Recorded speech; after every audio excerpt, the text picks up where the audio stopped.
Eh bien, bonjour à tous et bienvenue pour ce webinaire Easy Bourse. Donc, nous sommes heureux de vous accueillir aujourd'hui pour vous présenter le thème du jour qui est investir en bourse avec l'analyse technique. Donc, il s'agit d'un premier webinaire qui sera suivi d'une seconde partie parce que vous le savez, vous l'aurez bien compris, le sujet est très vaste et très large. Et nous allons essayer donc aujourd'hui de vous présenter déjà une première approche de base de l'analyse technique que nous compléterons lors d'un prochain webinaire qui aura lieu. Vous pouvez déjà noter sur vos plaquettes le 8 décembre prochain. Donc nous allons attendre quelques secondes avant enfin, 1 à 2 minutes avant de vraiment démarrer dans le vif du sujet, le temps que tout le monde ait pris la peine de nous rejoindre. Je vais d'abord voir si tout le monde m'entend bien. Donc déjà, je vais demander à Eric, qui va co-animer avec moi ce webinaire. Est-ce que tu m'entends? Alors je t'entends, oui, et à chaque nouvel inscrit, ça coupe ton son, mais je t'entends très bien, ouais. Et vous m'entendez bien? Alors, vous avez à votre disposition un champ questions. Donc, dans ce champ-là, nous pouvons communiquer et interagir. Donc, à l'occasion, donc, dans tous les webinaires, vous pouvez poser vos questions par écrit et nous essayons de répondre au fur et à mesure de notre présentation. Donc, a priori, il y aurait des micro-coupures de son. Donc, est-ce que d'autres personnes peuvent nous faire un petit témoignage, s'il vous plaît?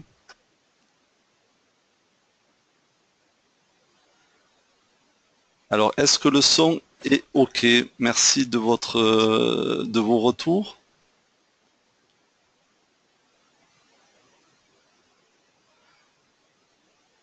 Je pense que c'est à chaque nouvel entrant dans le webinaire, il y a un son Exactement. qui, il y a Oui, un petit bip qui coupe le son principal. c'est ça. En fait, voilà, Hmm. pour l'instant, nous sommes près de 50 là, hein. Vous êtes près de 50 assistés, nous montons encore.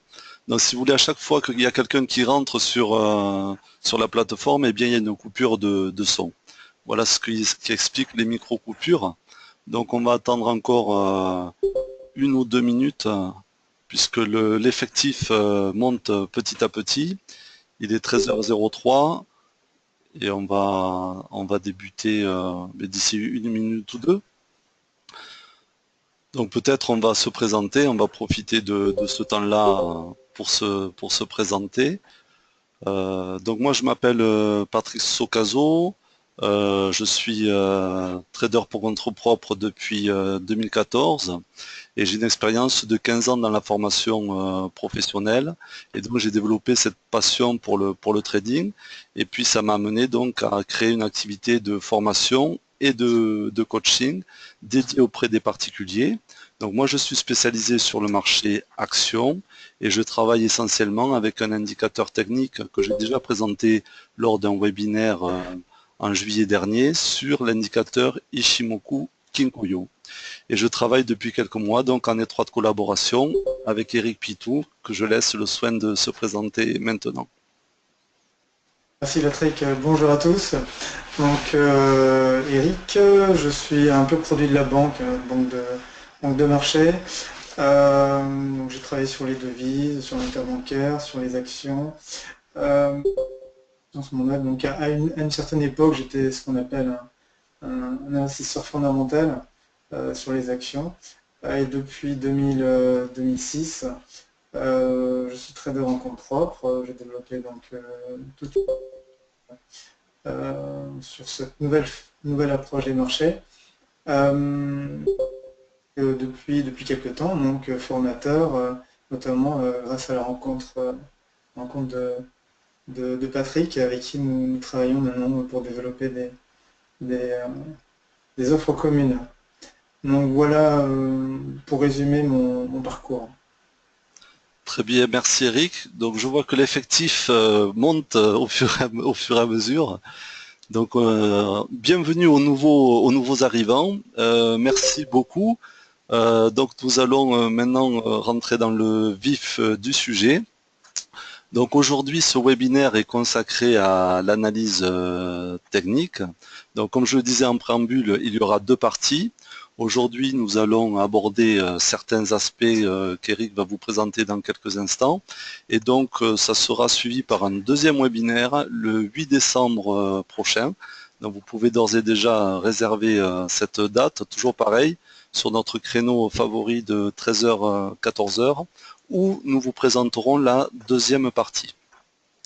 Donc Eric, je te laisse présenter le menu du jour. Bien. Alors, le choix que nous avons fait, comme vous l'expliquait Patrick, c'est donc faire l'analyse, aborder l'analyse graphique et technique en deux parties. Pourquoi? Parce qu'il y a une partie qui est plus liée à l'observation, c'est des compétences qui sont assez simples, mais très performantes. Donc l'observation et l'interprétation, ce sera l'objet du webinaire d'aujourd'hui. Et une technique qui fait appel à un peu plus de mathématiques et qui fera l'objet donc d'un webinaire au mois de décembre. Donc, vous l'aurez compris, mais on va faire en sorte que ce soit le plus didactique, le plus pédagogique pour ce webinaire. Vous ayez, pour ceux qui connaissent déjà, qu'ils aient appris, qu'ils aient revu les fondamentaux et qu'ils aient appris de nouvelles choses, et pour ceux qui débutent, qui se disent à la fin, bon, mais j'ai compris l'analyse chartiste, je peux pouvoir la mettre en pratique, au moins les bases que l'on abordera aujourd'hui. Voilà, donc vous avez le sommaire, c'est assez synthétique, les mots sont assez parlants pour ceux qui investissent déjà sur les marchés. Donc nous allons commencer avec Patrick. Très bien, merci beaucoup Eric. Donc je rappelle à tout le monde, n'hésitez pas, vous avez un champ de questions à votre disposition. Donc utilisez-le, usez-en et on essaiera de vous répondre au fil donc de notre présentation à vos questions. Donc aujourd'hui, nous allons aborder l'analyse technique. Alors l'analyse technique, on peut dire est une science, alors qui de prime abord peut sembler réservée à des professionnels, à des gens très expérimentés, mais on va essayer justement à travers ce premier webinaire de vous montrer qu'en fait ça fait appel à des notions assez simples et que eh bien en fait en se penchant dessus on peut utiliser cette science qui va nous permettre donc de nous accompagner pour obtenir de meilleures performances dans nos investissements. Donc la définition que nous vous proposons aujourd'hui, c'est celle de John Murphy, qui est un analyste technique américain, et donc qui résume très bien ce qu'est en fait l'analyse technique. Donc il parle d'une étude, une étude de l'évolution d'un marché. Donc bien entendu, elle s'appuie sur les marchés. Cette analyse technique est valable quel que soit le sous-jacent, c'est-à-dire que vous investissiez sur des actions, sur de la matière première, sur des devises. Tous les sous-jacents répondent très bien à l'analyse technique. Donc en fait, on va aborder des graphiques. Donc on s'appuie sur des graphiques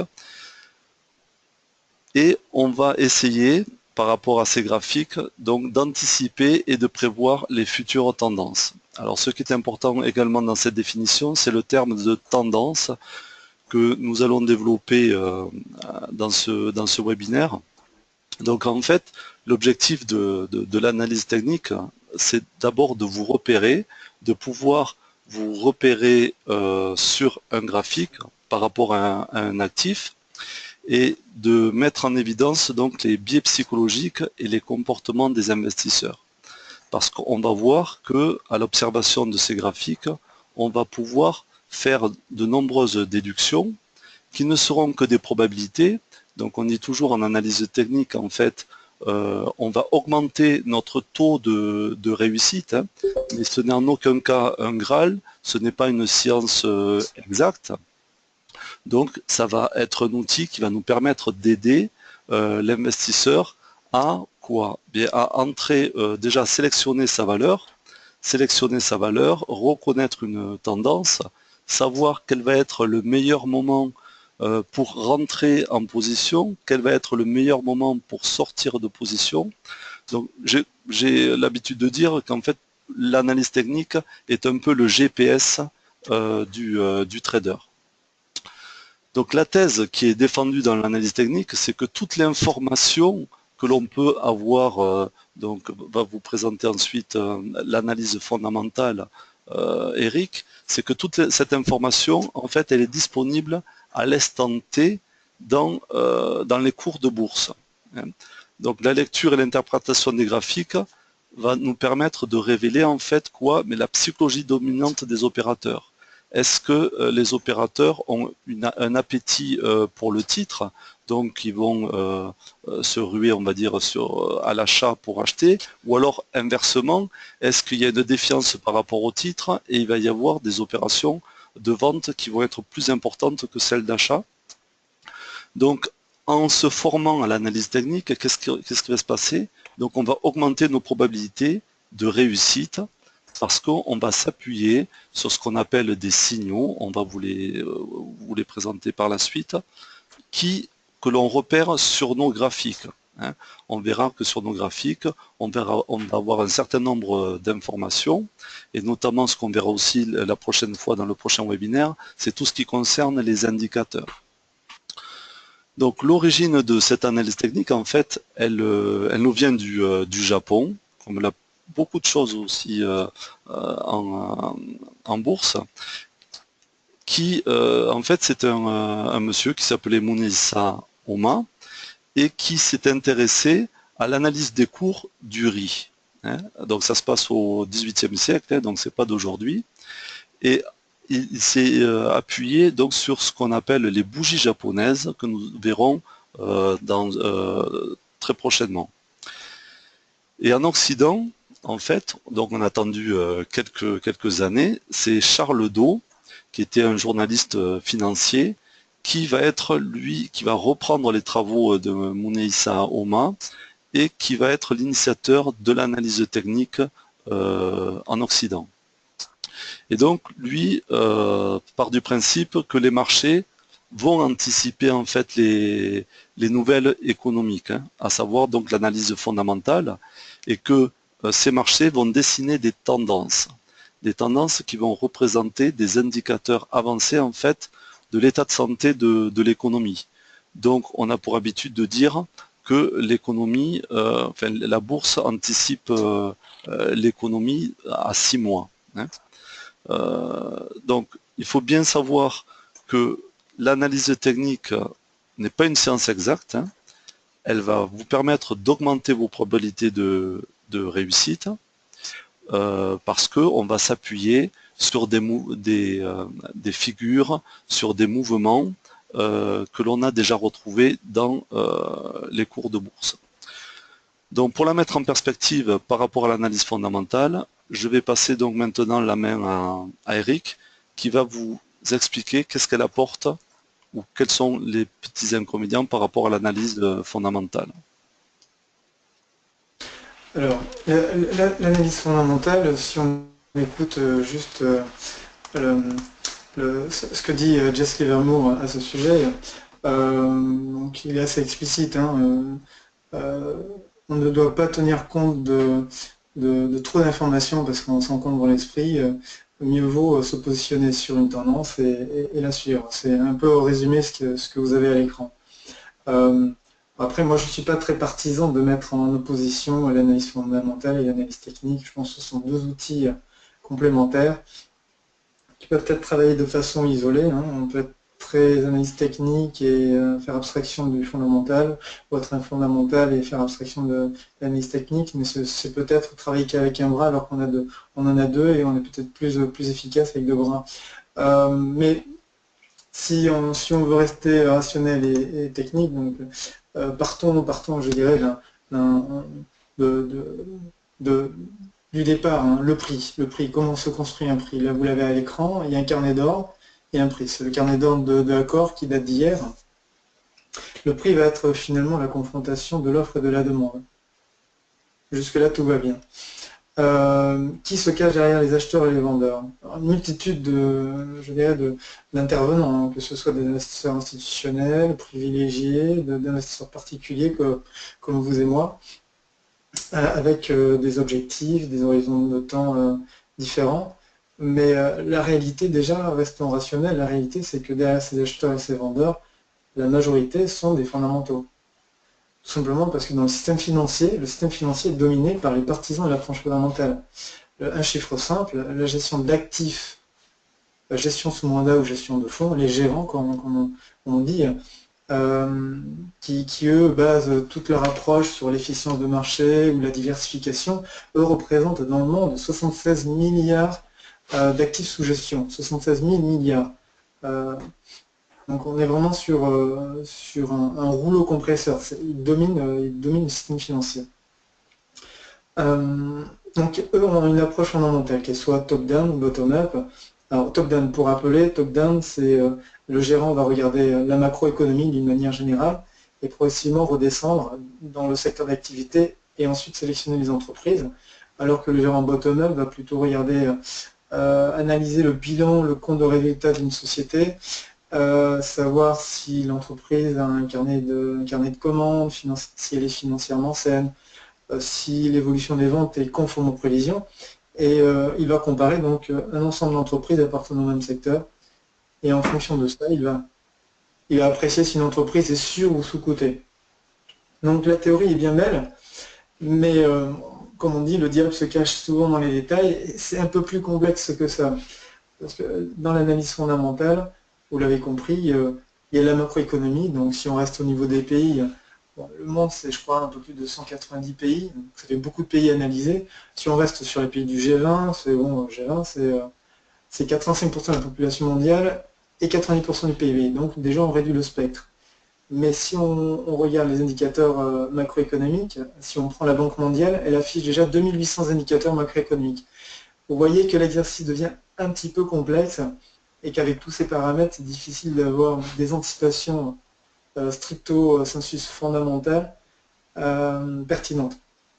Ce qui explique que tous les trimestres, tous les semestres, vous avez des révisions sur le PIB, sur le chiffre de l'emploi, enfin voilà. Vous constatez que l'exercice est difficile.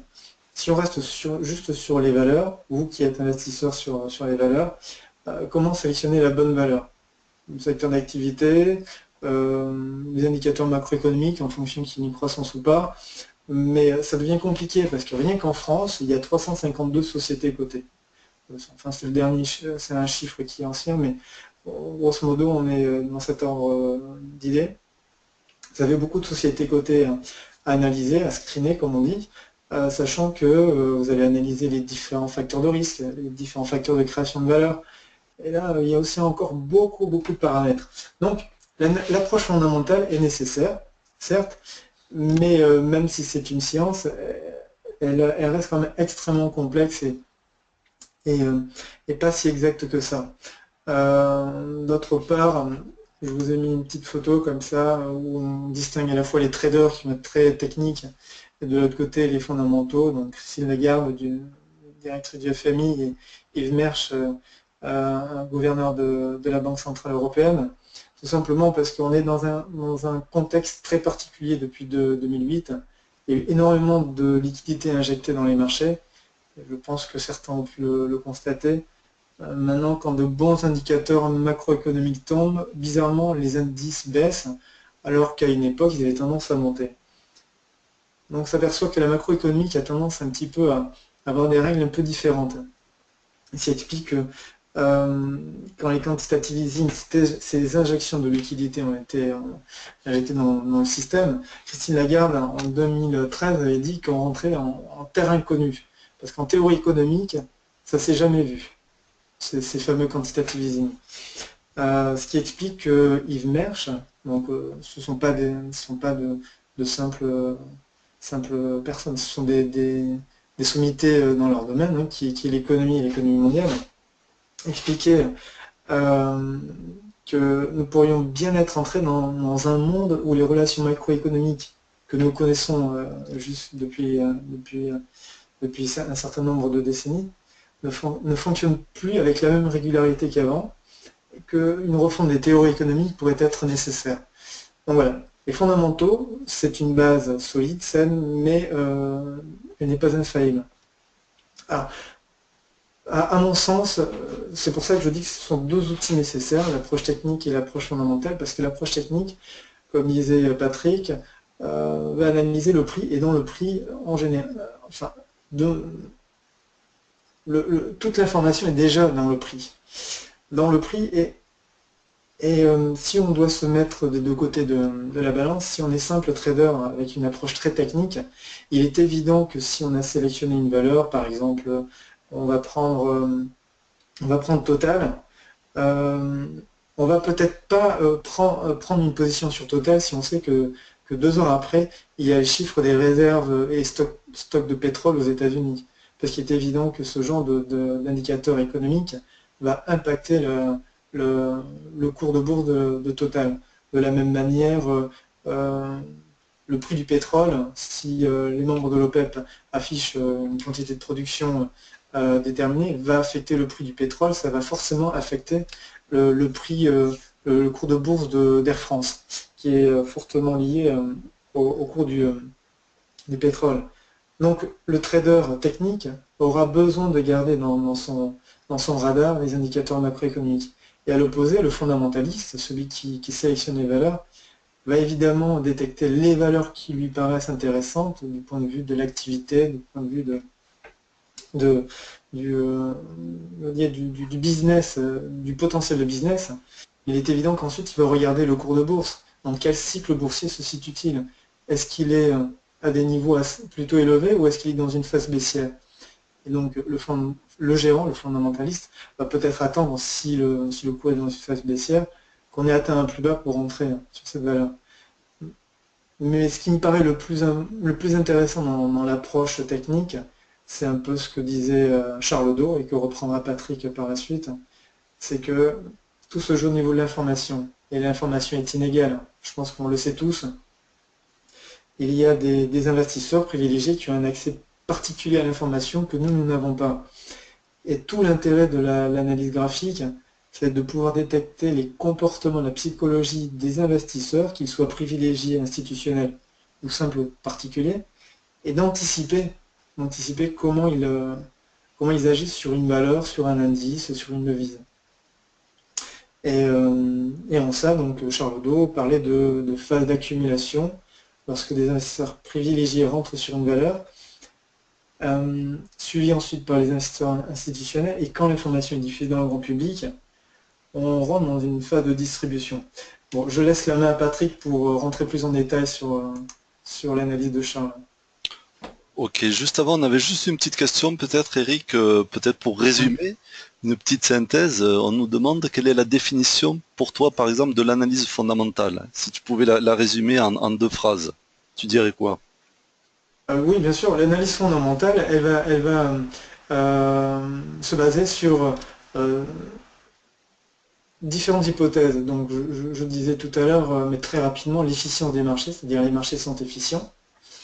2, les agents économiques sont rationnels, c'est-à-dire quand ils sélectionnent, quand ils veulent acheter une valeur, c'est en fonction de l'utilité qu'ils en ont et ils sauront faire le bon choix parmi un ensemble de valeurs sur des bases rationnelles.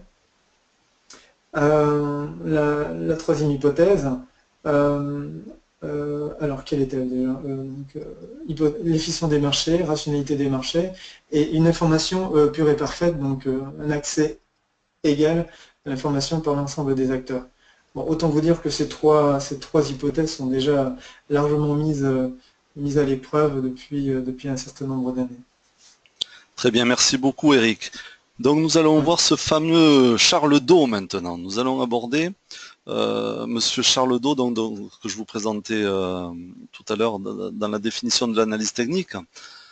En fait, ce monsieur, bien vous voyez, vous avez une belle photo. Donc la barbe était déjà à la mode à une certaine époque. Et ce monsieur, donc en fait, était journaliste financier et il travaillait avec un certain Edward Jones. Et ces deux hommes qui travaillaient au Wall Street Financial News Bureau à New York, ils vont fonder en fait en 1884 un indice que là maintenant tout le monde connaît, qui est le Dow Jones Industrial Average. Donc nous allons voir maintenant en fait un graphique du Dow Jones, euh, donc qui a été créé officiellement en 1896 et qui cotait au départ 11 sociétés, dont 9 compagnies de chemin de fer. Et donc, comme vous voulez voir, au démarrage, donc l'indice en fait est parti d'une base de 40,94 points et aujourd'hui nous sommes à plus de 2000 points. Donc vous 17 000. voyez, pardon, 17 000. 17 000. Voilà, merci. 17 000. Oui, j'avais un abscisse en fait les années. Donc, et ce qui est important de voir en fait, c'est la croissance constante, quasi régulière, donc sur la période, donc depuis sa création de l'indice. Et c'est là en fait que on va commencer à parler de tendance, puisque même un enfant de 4 ans qui ne connaît rien à l'économie va pouvoir vous dire que depuis la création jusqu'à aujourd'hui, la tendance générale de l'indice est haussière. C'est pour ça qu'on dit que sur les actions, il faut toujours avoir un horizon long terme et que dans l'horizon long terme, l'investisseur se retrouve toujours. Même si, on va le voir, il y a des corrections, il y a toujours des corrections, c'est la spécificité de la tendance, mais sur le long terme, on est toujours dans une direction, on va dire une tendance haussière.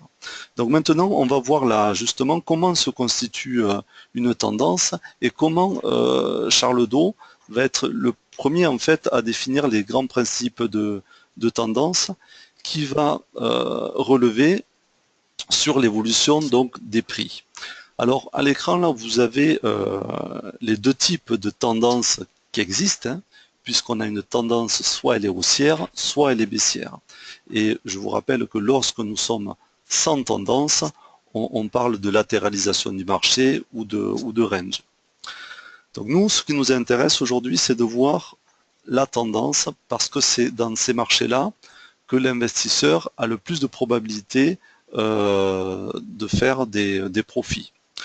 Donc, qu'est-ce qu'il va remarquer, Charles Dow? Il va remarquer qu'en fait, la courbe des valeurs forme des mouvements successifs de hausse et de baisse. Donc, vous voyez par rapport au triangle vert, nous sommes sur des sommets, ce qu'on appelle des sommets, et ensuite, sur les triangles rouges, nous sommes dans des phases de creux. Et en fait, c'est la prédominance et l'ampleur d'une phase sur l'autre qui va vous donner la tendance générale de l'actif. Ainsi donc, dans une phase haussière, eh bien, les sommets forment des plus en plus hauts et les creux forment des creux de plus en plus hauts. Donc c'est le premier graphique sur votre gauche. Là, on assiste à une tendance haussière.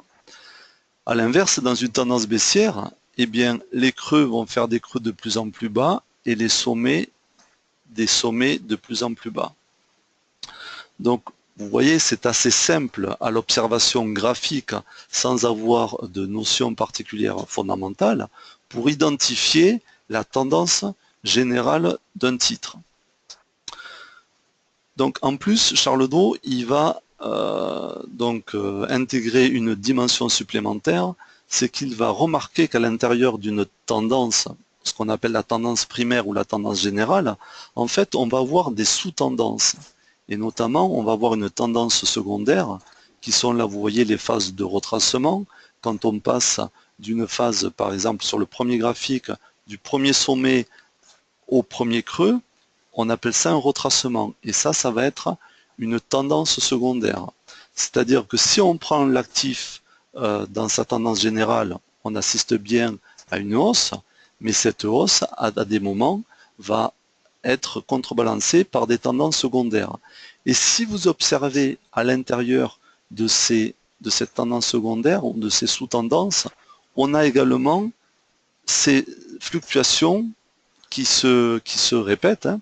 En fait, c'est la notion de fractale qui elles-mêmes font des phases, succèdent à des phases de hausse et des phases de baisse, des phases de hausse et des phases de baisse. Donc en fait, la complexité, quand on investit, souvent c'est une histoire de zoom. C'est-à-dire qu'il est très important pour vous de dézoomer au maximum pour savoir véritablement dans quelle tendance vous vous situez, quelle est la tendance générale. Vous voyez? Parce qu'en fait, donc c'est en fonction de votre horizon de temps et de votre horizon d'investissement que vous allez vous retrouver sur des tendances primaires, secondaires, voire tertiaires. Donc c'est ça qui est très très important. Et pour identifier la tendance primaire, je vous recommande toujours de vous mettre sur des unités de temps, au minimum unités de temps hebdomadaires, voire mensuelles, qui va vous donner la tendance générale du titre. Et ensuite, bien entendu, on a des indicateurs qui vont nous permettre, nous aider aussi également d'identifier une tendance. Et ces indicateurs, nous les verrons lors du prochain webinaire. Donc maintenant, nous allons voir comment est représentée graphiquement une courbe boursière. Donc il y a différentes façons de représenter un cours boursier. Donc là, je vous présente tel que c'est présenté sur la plateforme EasyBourse. Donc quand vous vous demandez sur l'onglet la représentation graphique dynamique, vous arrivez sur une courbe comme ceci en fait, qui va vous permettre d'identifier la tendance générale. Donc là en fait vous avez un code de couleur. Pour le vert, on va être dans une tendance haussière. Donc là, on est sur le titre Société Générale. Et quand la courbe est rose, on est plutôt en tendance baissière. Mais vous le voyez, ça nous donne un type d'information, mais ce n'est pas encore assez précis. Donc vous avez la possibilité d'afficher votre titre avec d'autres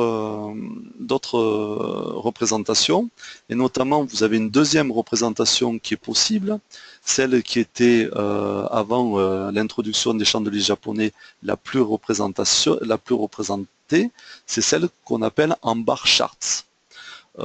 Donc cette représentation va nous donner davantage d'informations par rapport à la courbe, puisque nous allons avoir notamment préciser le cours d'ouverture, le cours de clôture et la profondeur de cotation, à savoir la volatilité du titre sur la période donnée. Et en fait, cette cotation en bar chart, c'est celle qui a été le plus utilisée jusqu'au début des années 90, où on va avoir un monsieur qui s'appelle Steve Nison qui va reprendre les travaux de l'Orient et notamment ceux des chandeliers japonais. Et donc là, nous allons avoir un autre type de représentation, et c'est celui-ci avec lequel on travaille, parce que c'est le plus précis et c'est celui qui va nous donner le plus d'informations. Donc là, on est toujours sur notre même titre, Société Générale.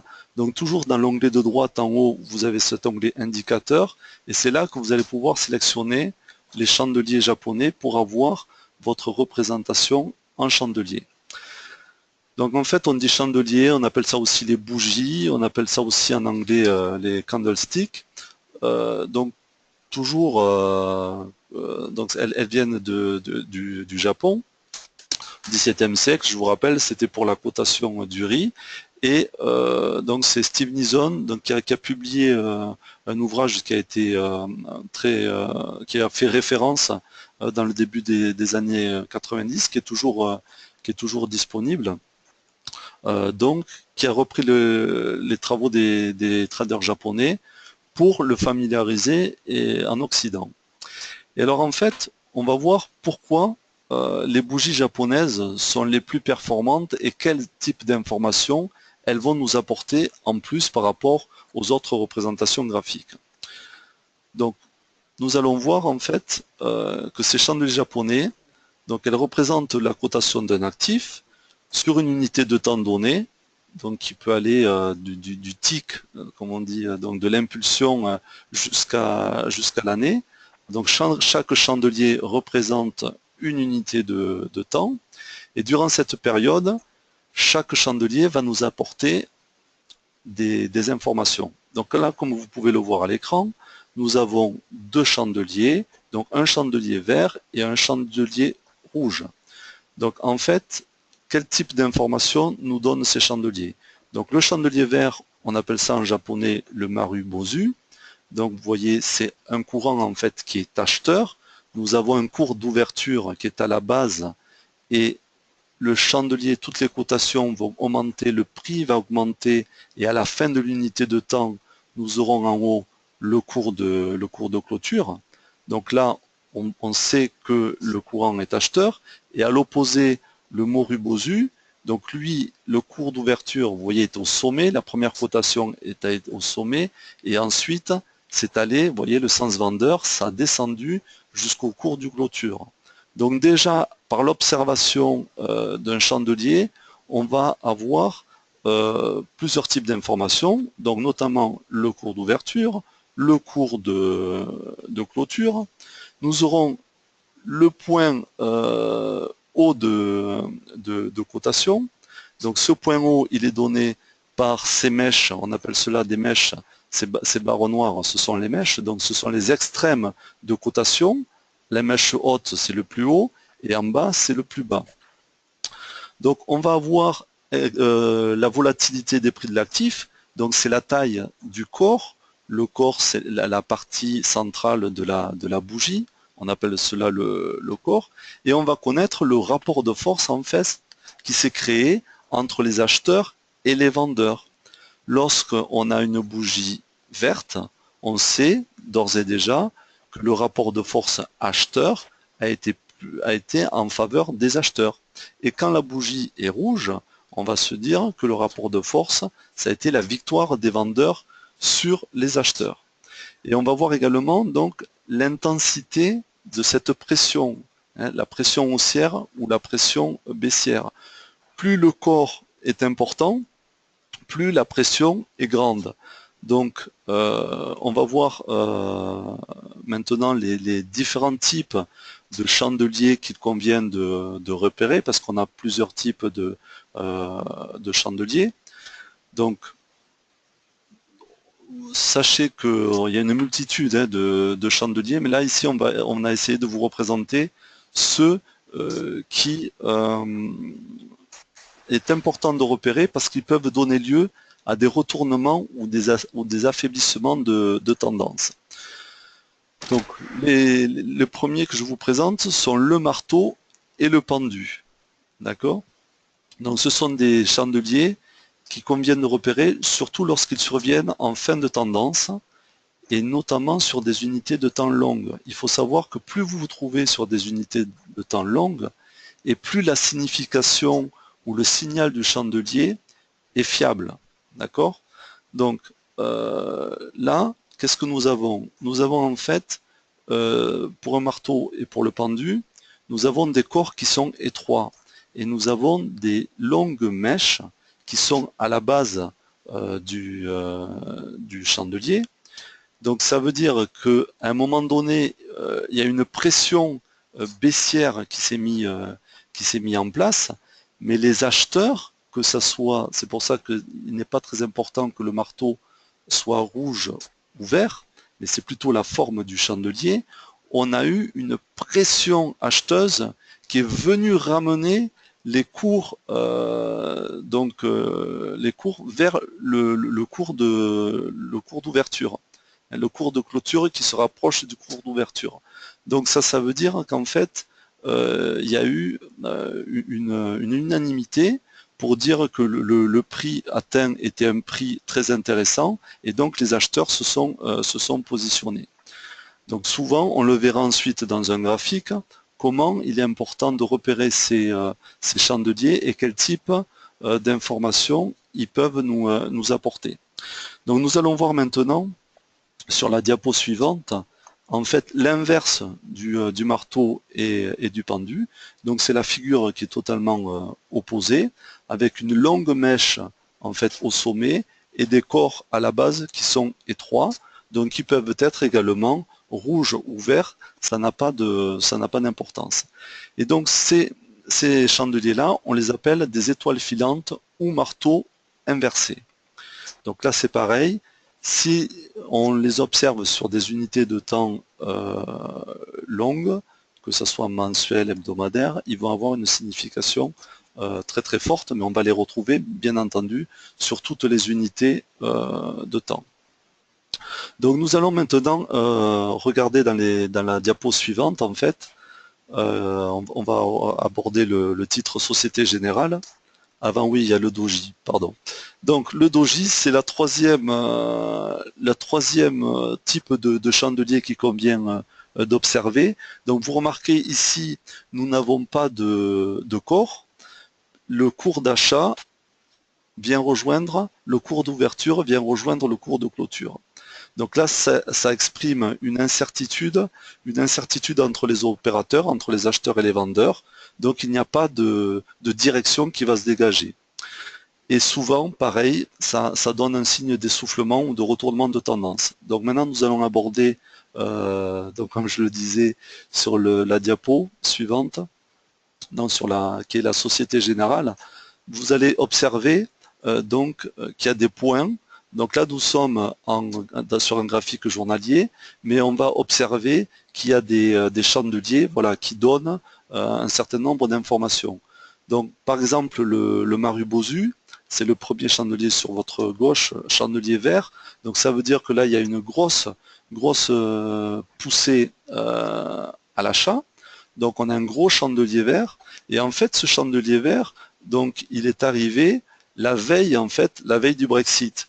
C'est pour ça que, comme disait Eric, on ne peut pas dissocier l'analyse technique de l'analyse fondamentale. Ce sont des analyses qui doivent être complémentaires. Et quand je vous disais tout à l'heure non plus que c'était pas sûr à 100%, eh bien voilà, là les opérateurs pensaient qu'en fait il y avait de fortes probabilités, les sondages donnaient le Remain gagnant, donc il y allait que la Grande-Bretagne allait rester dans l'Europe, et puis en fait, non, pas du tout. Donc vous voyez, le lendemain, on a eu ce fort décrochage avec une grosse volatilité. Donc vous voyez, grosse mèche au sommet, grosse mèche en bas, avec quand même un courant positif, puisqu'il a été, le courant a été quand même acheteur, mais avec un décrochage. Hein. Voilà, c'est pour ça que aussi il faut se méfier. Ce n'est pas parce que un chandelier est vert, on va dire, que la tendance va continuer à augmenter. Oui, c'est ce type d'information aussi qu'on peut avoir lorsqu'on observe les chandeliers. Donc à la base, vous avez aussi un doji. Le doji, donc, c'est l'élément d'incertitude, c'est-à-dire qu'on est allé baisser et puis là, les opérateurs ont dit stop, maintenant, ça suffit, on va repartir, on repart. Vous avez sur la droite l'étoile filante ou le marteau inversé. Donc vous voyez les cours qui sont montés, on le verra ensuite sur une résistance, ils ont buté sur une résistance. Et ensuite il y a cette forme de marteau inversé. Et on a une tendance baissière qui s'est mise en place jusqu'à la date là, du début octobre 2016 où on a un marteau. Alors il faut savoir que c'est jamais au millimètre non plus, hein, mais vous voyez qu'il y a une mèche basse qui est bien redescendue avec ensuite un beau corps vert et donc là on a la progression et on repart à la hausse. Donc nous allons aborder maintenant les supports et les résistances, qui est un point aussi très très important à aborder en l'analyse technique. Donc on reprend le graphique de Société Générale, toujours en journalier. Donc vous remarquez qu'en fait, les cours, à des moments, ils sont encadrés par ce qu'on appelle des zones de rebond. Et donc ces zones de rebond, ce sont des zones sur lesquelles les cours vont buter. Ils vont buter ou ils vont s'appuyer. Et au bout d'un moment, ils vont être dépassés. Donc nous allons voir maintenant comment on peut dessiner un support. Donc là, vous avez envers, c'est un support. Ensuite, comment peut s'incarner une résistance. Donc vous allez voir ici une résistance. Donc vous voyez que Société Générale est venue s'appuyer à un moment donné 2 fois, 3 fois à rencontrer cette zone de prix. Et ensuite, vous voyez qu'à un moment donné, cette zone de prix est dépassée. C'est pour ça qu'une résistance est faite à un moment donné aussi pour être dépassée. Mais ce qu'il faut savoir, c'est que c'est une zone de prix où souvent les cours butent. Donc nous avons ce qu'on appelle des supports ou des résistances mineures, et puis nous avons aussi des supports et des résistances majeures, où vous voyez où là les prix, ces zones-là sont beaucoup plus travaillées, et ça va encadrer les prix. Donc là vous voyez sur le titre, on a eu un range là sur quelques jours, où les prix étaient encadrés et n'arrivaient pas à dépasser cette zone. Et ensuite, cette zone a été dépassée pour rencontrer une autre résistance. Et il y a un système qu'on appelle le changement de polarité, c'est-à-dire qu'une résistance à un moment donné, quand elle va être dépassée, eh bien, elle va devenir un futur support. Donc vous voyez, donc sur cette ligne bleue par exemple, elle a fait office de résistance, mais ensuite elle a été dépassée et ensuite les cours sont venus s'appuyer de nouveau, peuvent être également dépassés, se rappuyer sur une ancienne résistance qui est devenue à nouveau support et on repart à la hausse. Voilà. Donc c'est important de connaître aussi ce système de changement de polarité. Donc maintenant, Eric va poursuivre et vous présenter une autre forme de résistance que sont et de support que forment les droites de tendance. Donc, les droites de tendance, bon, on va faire simple et rapide, il nous reste peu de temps. Ce qui est important de retenir, c'est la loi de Dow, hein, ce que disait Patrick. La loi de Dow, c'est des sommets de plus en plus hauts et des plus bas de plus en plus hauts qui déterminent une tendance haussière, et des sommets de plus en plus bas et des plus bas de plus en plus bas pour les tendances baissières. Donc je vous parlais de l'approche psychologique de Charles Dow qui me paraît importante, et là on est sur des bases. C'est que ces phases correspondent à une approche comportementale des investisseurs. Il considérait qu'il y a différents niveaux d'investisseurs, comme je vous le disais, privilégiés, institutionnels, et ensuite les investisseurs particuliers. Et donc, en fait, la première phase de hausse est initiée par ce qu'on appelle les investisseurs privilégiés, qui ont un accès privilégié à l'information. Donc, on va avoir une première phase d'accumulation. Pour lui, suivait une phase de respiration, de consolidation, qui correspondait à une prise partielle ou totale de bénéfices de certains investisseurs privilégiés. Et là, l'information était diffusée auprès des institutionnels et des particuliers qui expliquaient cette seconde jambe de hausse et des vagues de respiration, hausse jusqu'à une phase de distribution où là, on en atteint la fin de la tendance. Donc, cette règle, je pense qu'il faut la retenir parce qu'elle va expliquer un peu l'ensemble des configurations graphiques qu'on a expliquées jusqu'à maintenant, et notamment pour les tendances. Donc là, vous les voyez clairement. Hein. Et pour mieux les voir, je dirais pour optimiser l'observation, on peut tracer des droites. Hein. Voilà, pour la tendance haussière et pour la tendance baissière. Donc une droite de tendance oblique haussière et droite de tendance oblique baissière. La règle, c'est que plus il y a d'impact et plus cette droite de tendance est puissante. Et donc les rebonds ou les phases de consolidation viendront reposer sur ces droites. On peut aller même plus loin. Hein. On va en termes de configuration chartiste, on encadre la tendance et on s'aperçoit qu'on est dans un canal haussier ou baissier.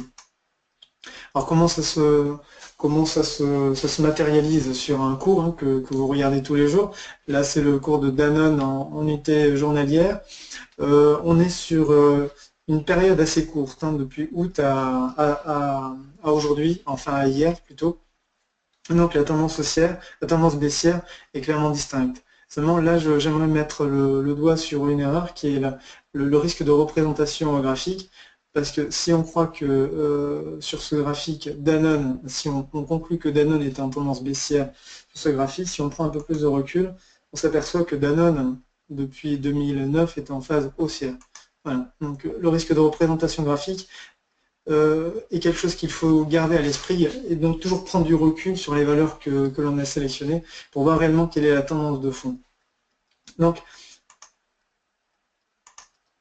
quand je parle de loi de dos et comment ça se représente graphiquement via l'observation, là vous le voyez, donc il y a eu les phases de correction de respiration qui correspondent donc aux flèches rouges, où les investisseurs ont considéré qu'on pouvait prendre partiellement ou totalement ces bénéfices.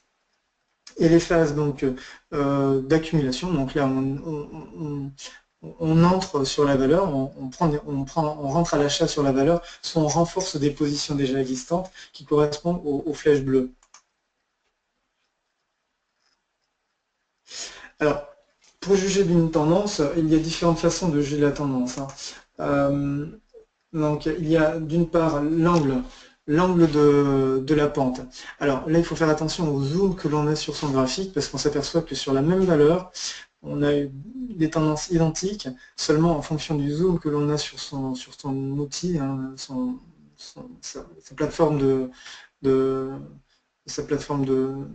trading, la pente sera différente. On a l'impression que celle de droite est beaucoup plus pentue, alors qu'en fait c'est exactement la même tendance. Moi, ce que je conseille, et on le verra dans le prochain webinaire, c'est d'utiliser des indicateurs.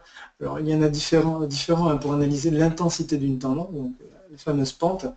Il y a par exemple l'ATR, donc c'est l'Average True Range qui va déterminer donc sur une unité de temps bien précis, quelle est la variation moyenne. Alors si je prends par exemple l'unité de temps 1 minute ou 5 minutes, ça dépend du temps que vous utilisez, la variation moyenne est par exemple de 2 euros, cela voudra dire en moyenne, cela voudra dire qu'en moyenne, toutes les 5 minutes, le cours de Danone va varier de 2 euros, typiquement. Vous avez un autre indicateur qui est le ROC, c'est le taux de variation qui donne cette intensité en pourcentage plutôt qu'en euros. Voilà. Alors, comment juger aussi une tendance? C'est aussi sur sa durée. Si on reprend Danone, on verra que plus la tendance est longue, et plus cette tendance est puissante et pertinente. Ensuite, les points d'appui. Comme je vous disais tout à l'heure, plus il y a de points d'appui, plus la tendance est validée. Étant donné qu'à chaque fois, les acheteurs sont rentrés et ont dominé le rapport de force sur ces niveaux de prix. Après, c'est comment exploiter les droits de tendance, parce que le but, c'est pas que d'observer, c'est l'exploiter dans ses investissements. Alors, si on prend l'exemple isolé ici, donc sur Danone, voilà, le zoom. Si on se considère investisseur sur Danone, on a sélectionné cette valeur et on attend le point d'entrée. En utilisant cette stratégie, donc la loi de dos à travers la loi de tendance, on va considérer que là c'est un point d'entrée à 49,41. On positionnera son niveau d'invalidation sous l'ancien plus bas, toujours la fameuse loi de dos, parce que si on casse l'ancien plus bas qui est à 46,14, la tendance risquerait d'être invalidée. Je ne dis pas qu'elle est invalidée, mais on serait en phase de retournement probable. Donc le niveau d'invalidation se situerait à ce niveau-là. Nous aurions donc une entrée à 49,41, un niveau d'invalidation à 46 euros, ce qui correspond à un risque de 7%. Maintenant, si on veut être un peu plus père de famille et diversifier aussi le capital que l'on a en portefeuille, on va bien évidemment commencer par investir un certain pourcentage de son capital sur ce point d'entrée, par exemple 30%, ce qui diminue notre risque finalement à 2%. Et on conservera les 70% de notre capital restant pour prendre des positions ultérieures sur le titre Danone. Pourquoi pas? Ça fera partie d'une stratégie. Euh, Là, par exemple, on est sur la valeur accord en unité de temps semaine. On voit clairement la tendance haussière avec un point bas à 23,74. Là, il y a une cassure de la tendance. On est probablement dans une phase de distribution, telle que décrit par Charles Dow. On va attendre une phase, on va attendre confirmation. Donc là, on a le niveau d'invalidation qui est confirmé. Alors, à ce niveau-là, comment doit-on agir? On est probablement confronté à deux scénarios. Soit il y a une tentative une tentative de vente de la valeur au-delà de sa tendance de fond. Il y a des investisseurs qui pensent que le prix a atteint un plus haut et on va chercher donc à vendre la valeur. Et à un moment donné, ils ont dominé le rapport de force avec les acheteurs. Il va atteindre le niveau d'invalidation et les acheteurs qui étaient sur le dernier plus bas ont protégé ce niveau d'invalidation, ce qui explique le rebond de la valeur. Et là, on a affaire à une configuration très particulière qui s'appelle le pullback. Donc, soit le pullback est validé, et là, on est vraiment dans un retournement de tendance, soit le pullback est invalidé, et on revient dans la tendance. Toujours de scénario. Donc, comment jouer ce type de configuration graphique? La probabilité dit qu'il faut que le pullback est une deuxième chance de vendre le marché. Donc si on ne le fait pas la cassure de la tendance, on attendra le pullback pour vendre cette valeur, tout simplement.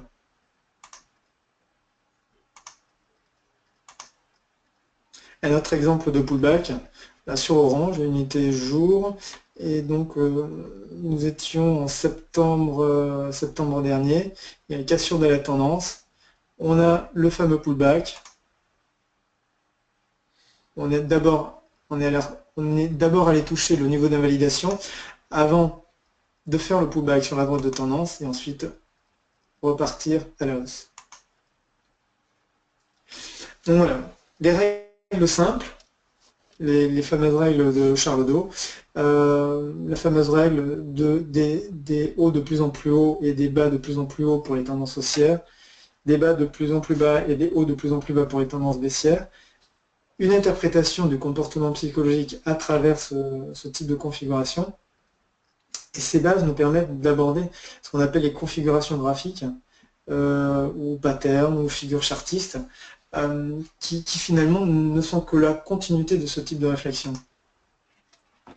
Par exemple, pour ce qui est de l'épaule tête-épaule, pour ceux qui sont familiarisés avec les configurations graphiques, ça commence toujours de cette façon. D'abord une phase d'accumulation, donc une hausse. Alors on est dans une tendance haussière, on a une première respiration, donc jusque là tout va bien, épaule, pas épaule, on peut pas le déduire jusqu'à ce moment-là. On a une deuxième jambe de hausse, donc une deuxième phase d'accumulation. Donc à ce moment-là, il y a eu des acheteurs qui sont rentrés sur cette valeur au moment de l'impact sur la droite de tendance. Deuxième respiration, on arrive sur la droite de tendance, on peut considérer qu'on va avoir un rebond. La probabilité est rebond sur la droite de tendance. Seulement, a priori, quand on regarde les volumes, il y a une grosse activité à ce niveau-là. Il y a beaucoup d'acheteurs, de vendeurs qui se présentent sur ce niveau de prix. Et la droite de tendance est cassée. Et en général, on va aller rejoindre le dernier plus bas, donc le niveau d'invalidation. Et là, on peut imaginer, quand on regarde le graphique, qu'une première épaule apparaît, la tête vient de se former, et on va attendre la prochaine évolution du prix. Là, des acheteurs viennent protéger le niveau d'invalidation de la deuxième flèche qui correspond à la deuxième entrée sur la valeur.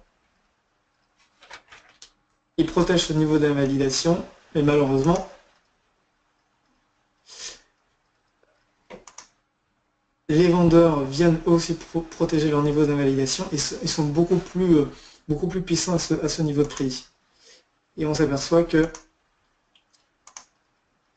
la deuxième épaule est dessinée, la ligne de coupe qui correspond aux deux bases de chacune des épaules, donc la ligne de coupe, est clairement cassée.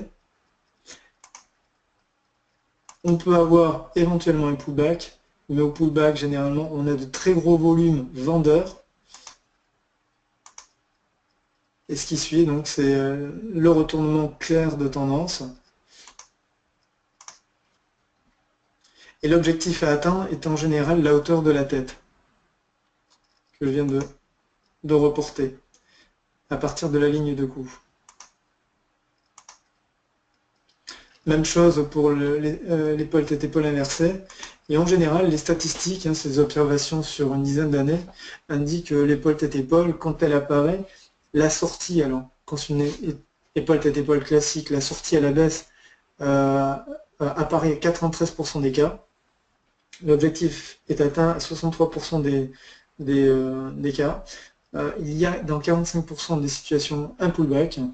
Et à chaque fois que le pullback ou la cassure de la ligne de coup est effectuée, est effectuée, il y a 0% de faux signaux. Donc ça, c'est juste à titre d'information. Je vous donne des exemples, notamment sur Sodexo. En 2015, ligne de coup, et on voit clairement donc épaule, tête, épaule, cassure avec l'objectif qui est atteint. On a LVMH, donc c'était en janvier 2016, alors fin 2015, début 2016, donc ligne de coup avec un objectif atteint. Et là pour l'exercice, donc c'est depuis la fin de l'été, sur LVMH on a une épaule tête-épaule avec un pullback. Donc affaire à suivre, savoir s'il y aura réellement un pullback ou si on revient dans la tendance haussière. Donc là c'est une autre configuration. Épaule tête épaule est une configuration qu'on appelle de retournement.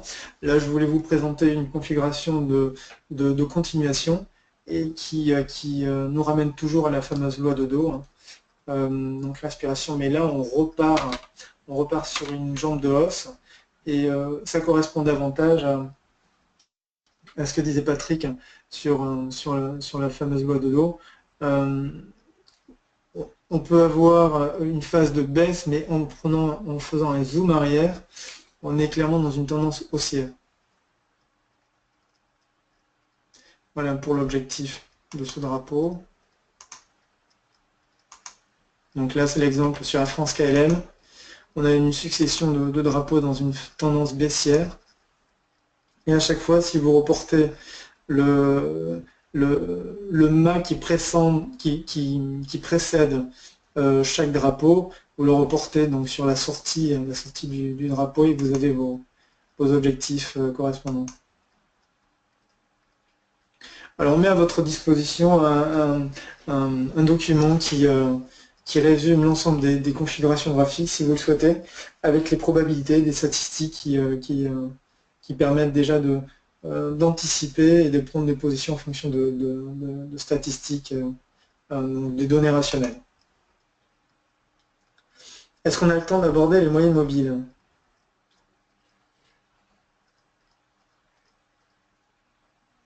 J'ai pas de... Mais écoutez, les moyennes mobiles, on pourra toujours les voir dans le prochain webinaire parce que là on aborde l'approche mathématique de l'analyse graphique. Ce que je peux faire, c'est répondre à une question. Est-ce qu'il y a un minimum de volume pour que l'analyse technique soit utilisable? Alors, minimum de volume, ça va dépendre de la valeur. Je pense qu'il faut avoir toujours une approche dynamique, c'est-à-dire on ne regarde pas le volume à un instant T, c'est comment évolue le volume en fonction de l'évolution du cours. Quand on prend une configuration graphique telle que l'épaule tête-épaule, nous faisons simple, rien que sur la loi de dos, quand on a une phase de hausse, une respiration pour enchaîner sur une deuxième phase de hausse, il est évident qu'à un moment, il y a de très gros volumes. Et généralement, c'est la première phase de hausse, la première accumulation, où les investisseurs, les investisseurs privilégiés, voire institutionnels, ramassent les titres.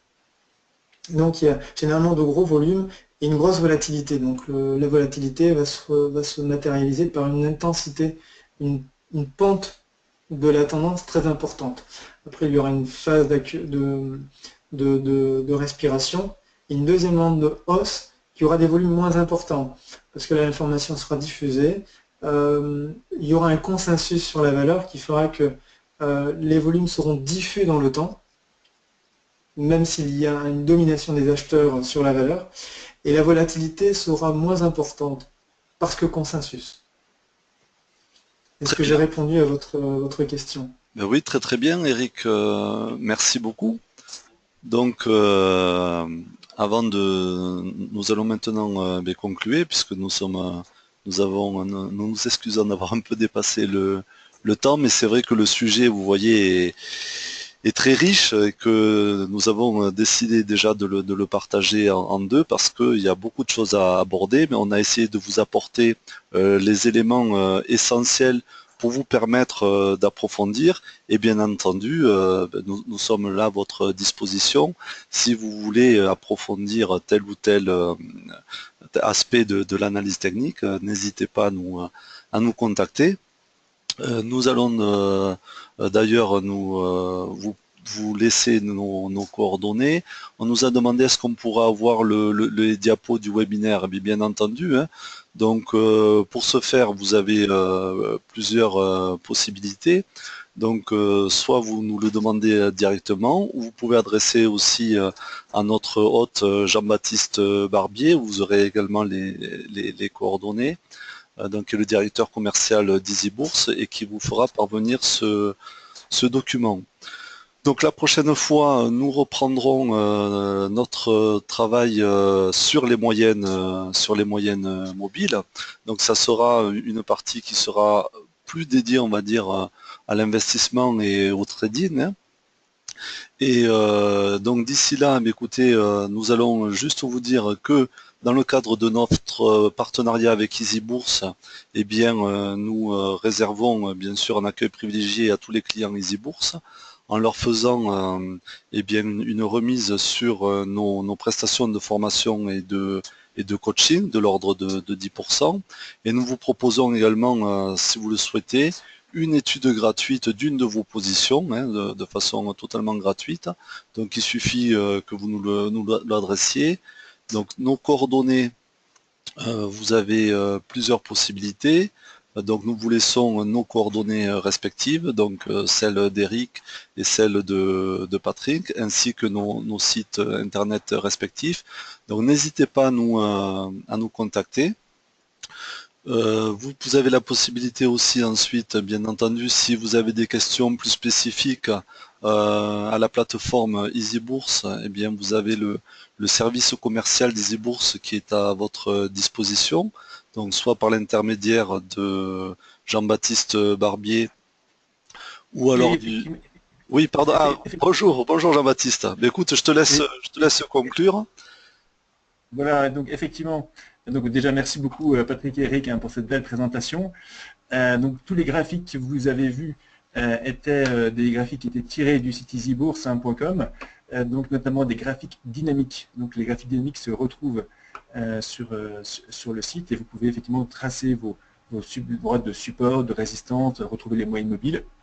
Donc tout ça est bien disponible sur le site. Et puis effectivement en complément de tout ce qu'on peut vous dire Eric ou Patrick, eh bien aussi EasyBourse est à votre disposition, le service commercial.